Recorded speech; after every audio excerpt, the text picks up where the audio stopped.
Now, without further ado, I'd like to introduce Eduard Krivanek. Eduard is a full-stack engineer whose focus mostly lies on the front end using the Angular framework. He has a record of building whole production applications by himself, such as portfolio assets and issue tracking systems. As for personal stuff, Eduard is interested in science, technology, finance, and enjoys creating open source projects. Eduard, the floor is yours. All right, thank you. Hey guys, what's up? I have questions to you.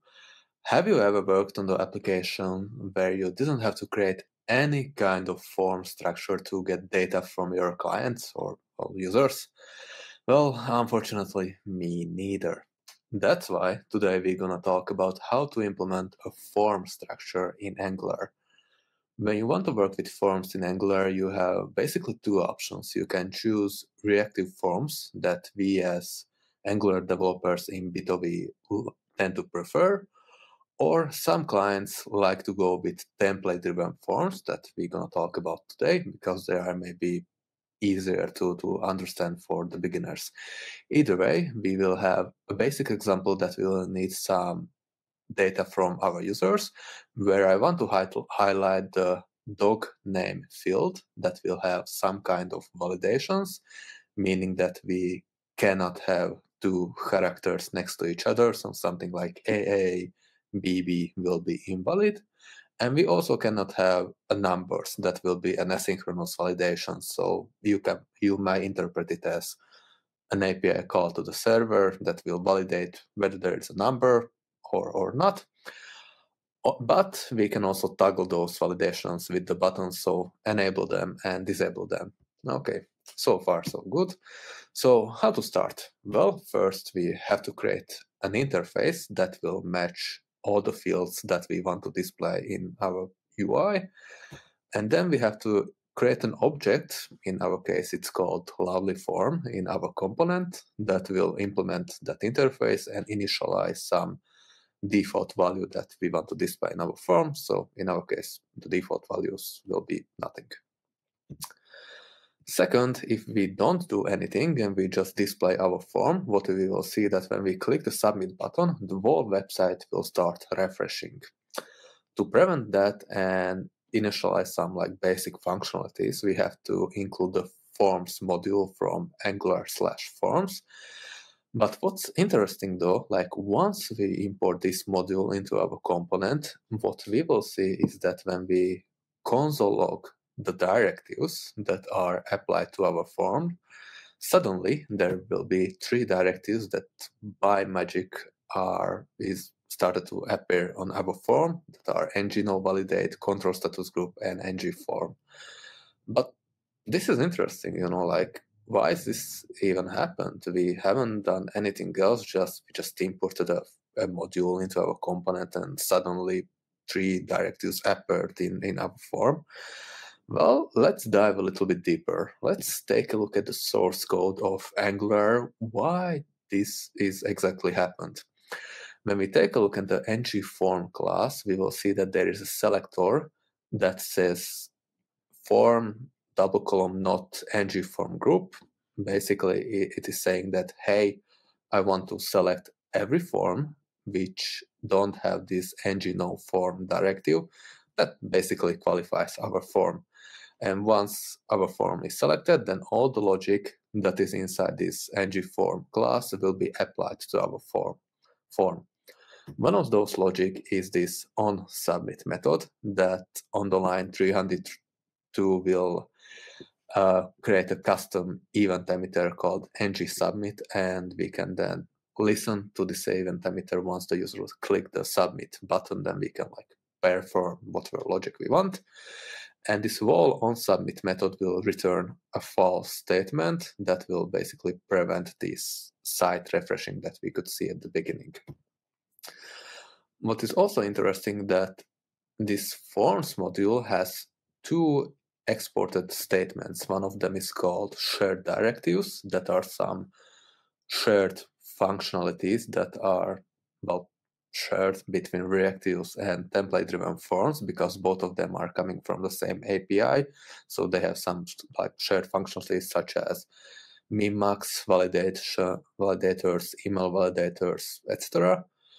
However, there are some directives which are specific for the template-driven forms, and you can see that all those 3 directives that we console logged at the beginning are basically coming whether from the shared directives array or the template-driven array.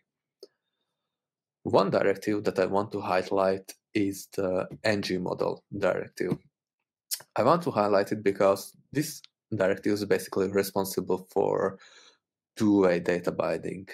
Two-way data binding means that if I start to type something into the form control, I want to save this data somewhere. So what I'm doing is basically applying this ng model directive with these 2 brackets into my input. This is called, for some reason, banana in the box. But basically it means that once I start typing whatever value into the my name field, that value will be saved into my lovely form object under the name keyword. So once the user fill up the form, that data is saved into this lovely form object, and I can do whatever I want with that. So far so good, but the question is like, if this data is really saved into this object, then why do I need this name equals whatever string value?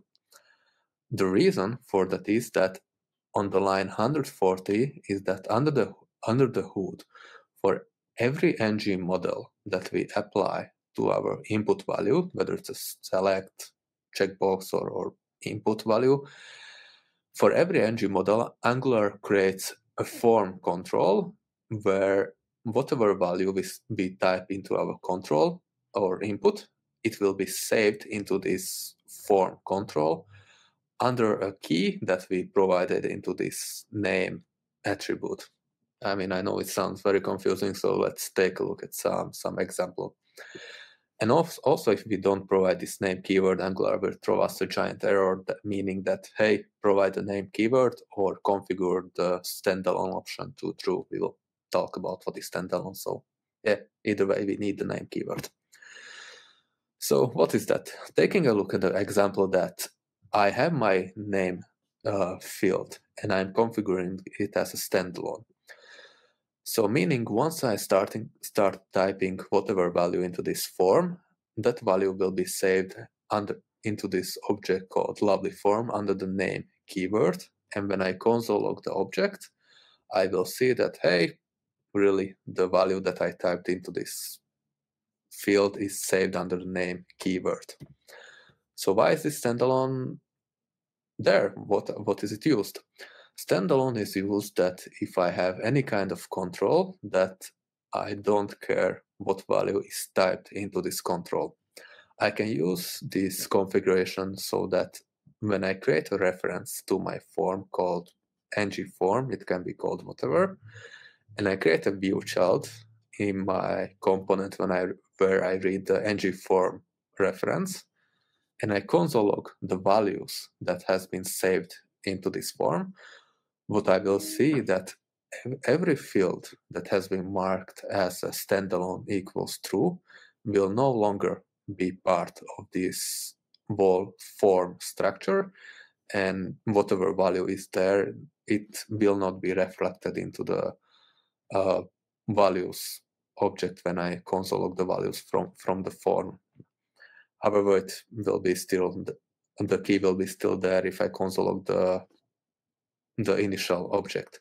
So why is this standalone option even useful? It is useful when you are building a complex form structure and you have some kind of select or checkbox that will enable or reveal another part of your forms.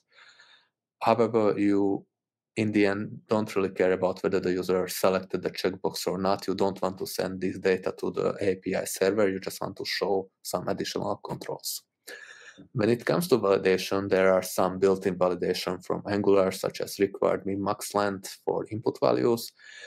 And to check whether some field is valid or invalid, you have to create a reference to your input called hashtag whatever value equals ng model, and it has to equal ng model because in that case you can read the error property and the error that you want to display.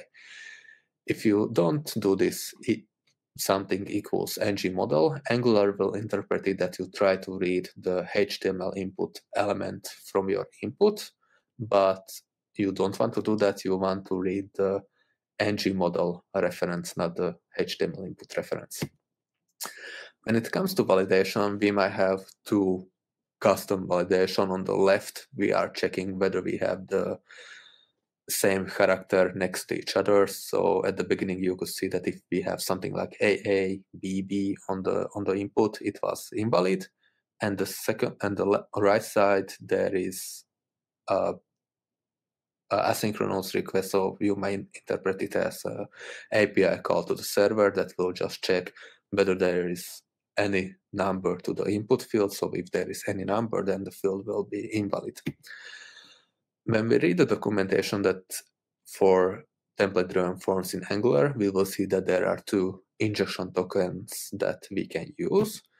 So we may use this for synchronous validations, we may use ng validators, or for asynchronous validation, we may use ng-async validators to just basically create a custom directives where we'll use this injection token and just tell Angular that, hey, once you will validate our control, please use our class, don't use your internal stuff, but use the validation that we provided you, and then we just use our custom validations.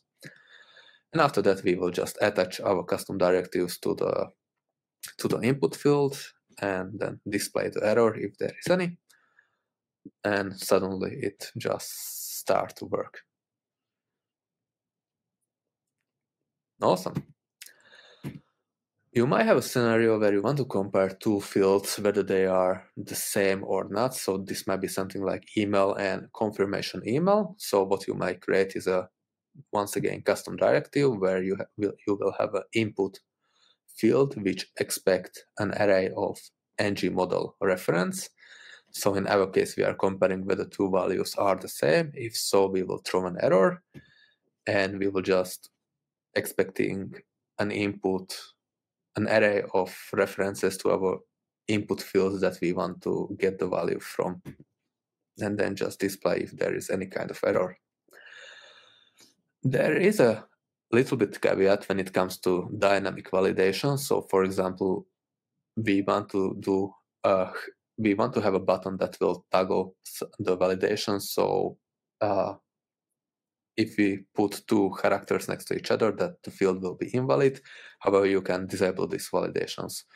So what you have to do is remove this validation from your input, and you have to implement the after view init lifecycle hooks that is triggered once the whole view has been initialized.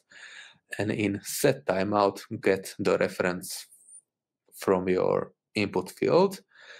And in the second line, then just basically dynamically add the validations that you want to have at the beginning, and then create a method that just in short will check if the validators has been applied.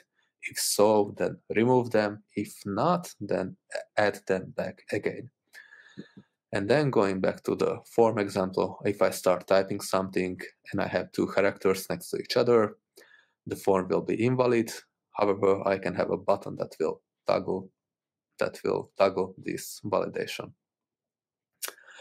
Why I had to do this set timeout is because for some reason, I'm not necessarily sure why, but if we do this synchronously, then our reference to the form control will be null. So it might happen that even if our lifecycle hook is triggered, Angular still hasn't done all its whole logic. So we have to do this. We have to wrap our logic in the set timeout that will do like asynchronously. When it comes to parent-child communications, we can still implement the control value accessor. That we are not going to go deep into how it is implemented, but if you do it correctly, then you can still create your custom component, for example, creating a button that will then display a custom calendar, and use this custom component with this ng-model directive where you will save the value that the user has chosen into your object. Last but not least, even if you are working with template-driven forms, you can still listen on the value change. So if the user types something into the form, this value change property will be triggered, and you can use your RxJS nonsense. Or when the user submits the form, you can still mark all fields as touched. So if there is any error, then that error will be displayed. And then if the form is invalid, then just take the values from your form and reset your form on the initial default values. So that's basically all. Either way, whether you chose reactive forms or template-driven forms doesn't really matter, because in the end, both of them are coming from the same API, and you will be able to achieve the desired outcome whether you go with one direction or the another.